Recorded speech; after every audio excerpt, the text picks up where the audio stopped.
जय श्री राम दोस्तों। हर हर महादेव, जय बजरंगबली। मन अगर आपका चंगा हो तो आप किसी भी पूजा पाठ को करो, तुरंत फलदायी होता है। आज ऐसी ही एक कहानी मैं लेके आप लोगों के समक्ष आई हूँ। इन्होंने 7 दिन हनुमान चालीसा को पढ़ा और इनके जीवन में अद्भुत बदलाव देखने को मिला। वैसे तो हम सभी जानते हैं कि हनुमान चालीसा कितना चमत्कारी मंत्र है। जब भी आप राम नाम के साथ हनुमान चालीसा को पढ़ते हो तो ये काफ़ी फलदायी रहता है एक मनुष्य के जीवन में। एक ऐसी ही कहानी मैं आप लोगों को लेके आई हूँ। एक ऐसा व्यक्ति था जिसके जीवन में काफ़ी कष्ट, काफ़ी संकट आए हुए थे। वो समझ नहीं पा रहा था कि आखिर उसके जीवन में किस चीज़ की ज़रूरत है। किसी ने उसे बताया कि आपको हनुमान चालीसा पढ़ना चाहिए। इससे पहले वो पढ़ता तो था, लेकिन कभी कभी उतने दिल लगाकर, मन लगाकर नहीं। और उसने बीच में ये जो अपनी स्तुति थी, ये अपनी भक्ति थी, बंद कर दिया पूरी तरीके से। वो अपने गृहस्थ में इतना व्यस्त हो चुका था कि उसने हनुमान चालीसा पढ़ना बंद कर दिया। उसके मन में आया कि फिर से शुरू करते हैं, लेकिन इस बार संकल्प के साथ शुरू करते हैं।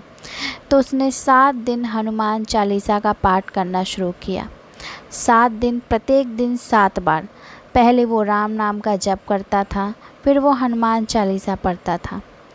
हनुमान चालीसा का 7 दिन का पाठ तो ख़त्म हो चुका। अब उसके मन में आने लगा, क्योंकि उसने ऐसी चीज़ भगवान से मांगी थी कि वो समय आने पर ही भगवान दे सकते थे। अभी तक उसका समय नहीं आया था, उस काम का समय अभी तक नहीं आया था।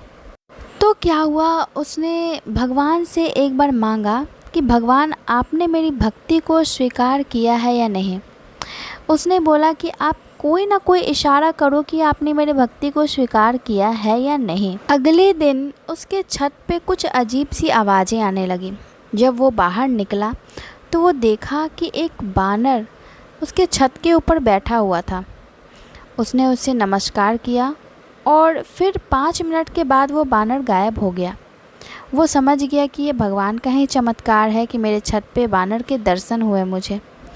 वो समझ गया कि भगवान ने उसकी भक्ति को स्वीकार कर लिया है।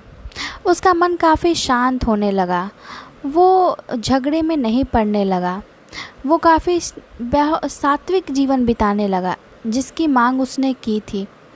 वो काफ़ी उलझनों से दूर रहने लगा। उसके पास संकट आते थे, लेकिन तुरंत ही उसका मन शांत हो जाता था। उस संकट से लड़ने की उसमें शक्ति आ जाती थी। वो सामाजिक जो दुर्व्यवहार था, सामाजिक तो दुष्टता थी, उससे दूर रहने लगा। वो काफ़ी अच्छा जीवन बिताने लगा इस चालीसा के बाद, जैसा कि उसने चालीसा से मांगा था कि उसका जीवन काफ़ी सात्विक हो जाए, वो उलझनों में ना पड़े, वो उलझनों को सुलझा ले, वो जो रोज़ की लड़ाई झगड़े हैं वो बंद हो जाए। उसके जीवन में काफ़ी सुधार आया। जो मन में गंदी गंदी बातें आती थी वो भी चली गई। इस तरीके से हनुमान चालीसा का उसके ऊपर प्रभाव पड़ा और वो भक्त काफ़ी खुश हुआ। अब वो रोज़ हनुमान चालीसा करता है। अगर रोज़ नहीं कर पाता है तो मंगलवार और शनिवार को तो ज़रूर करता है। इससे उसकी ज़िंदगी में काफ़ी प्रभाव पड़ा। वो काफ़ी सकारात्मक व्यक्ति हो गया और जब भी वो भगवान से कुछ मांगता है, भगवान देर ही सही लेकिन उसको देते हैं। उसके घर में और भी कर्जे थे, उसके घर में और भी तकलीफ़ें थी, धीरे धीरे वो कम होती चली गई, सिर्फ़ और सिर्फ हनुमान चालीसा की वजह से। जाते जाते हे प्रभु का नाम लिखते जाए कमेंट बॉक्स में। जय श्री राम।